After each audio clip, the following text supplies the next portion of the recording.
സംസ്ഥാനത്ത് 385 പേർക്ക് കോവിഡ് സ്ഥിരീകരിച്ചു. ഒരു മരണം കൂടി റിപ്പോർട്ട് ചെയ്തു. രാജ്യത്ത് 702 കോവിഡ് കേസുകളാണ് സ്ഥിരീകരിച്ചത്. 6 മരണം റിപ്പോർട്ട് ചെയ്തിട്ടുണ്ട്. ഐശ്വര്യ അനിൽ ചേരുന്നു.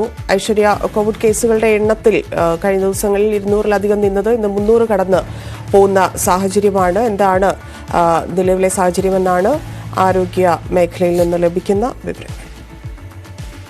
ധന്യ, സംസ്ഥാനത്ത് 385 പേർക്കാണ് കോവിഡ് സ്ഥിരീകരിച്ചത്. കഴിഞ്ഞ 24 മണിക്കൂറിൽ ഒരു മരണം കൂടി സംസ്ഥാനത്ത് റിപ്പോർട്ട് ചെയ്യുന്ന ഒരു സാഹചര്യമുണ്ട്. രാജ്യത്താകെ 702 പുതിയ കോവിഡ് കേസുകളാണ് സ്ഥിരീകരിച്ചത്. അതിൽ 6 മരണവും രാജ്യത്ത് സ്ഥിരീകരിക്കുന്ന ഒരു സാഹചര്യമുണ്ട്. ആക്റ്റീവ് കേസുകളുടെ എണ്ണം പരിഗണിക്കുകയാണെങ്കിൽ രാജ്യത്ത് 4150 ആണെങ്കിൽ സംസ്ഥാനത്ത് അത് 2799 ആണ്.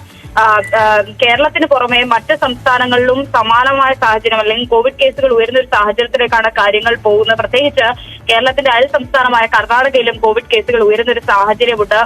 കേരളത്തെ സംബന്ധിച്ചിടത്തോളം നിലവിൽ ആശ്വാസകരമായ ഒരു കാര്യം എന്ന് പറഞ്ഞാൽ ഈ രോഗമുക്തി നിരക്ക് ഉയരുന്നു എന്നുള്ളതാണ്. അതായത് കൂടുതൽ ആളുകൾ ഈ കോവിഡ് ബാധിച്ചിരുന്ന ആളുകൾക്ക് രോഗമുക്തി ഉണ്ടാകുന്നു എന്നുള്ളത് സംസ്ഥാനത്തെ സംബന്ധിച്ചിടത്തോളം ആശ്വാസമാണ്. പക്ഷേ ഈ മരണം റിപ്പോർട്ട് ചെയ്യുന്ന സാഹചര്യം അതീവ ജാഗ്രതയോടുകൂടി അതീവ ഗൗരവത്തോടെ തന്നെയാണ് സംസ്ഥാനം നോക്കിക്കാണുന്നത്.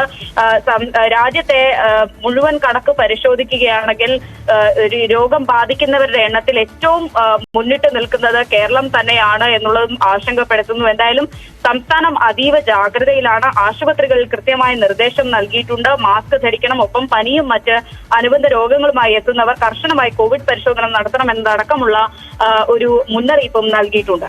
നന്ദി ഐശ്വര്യ.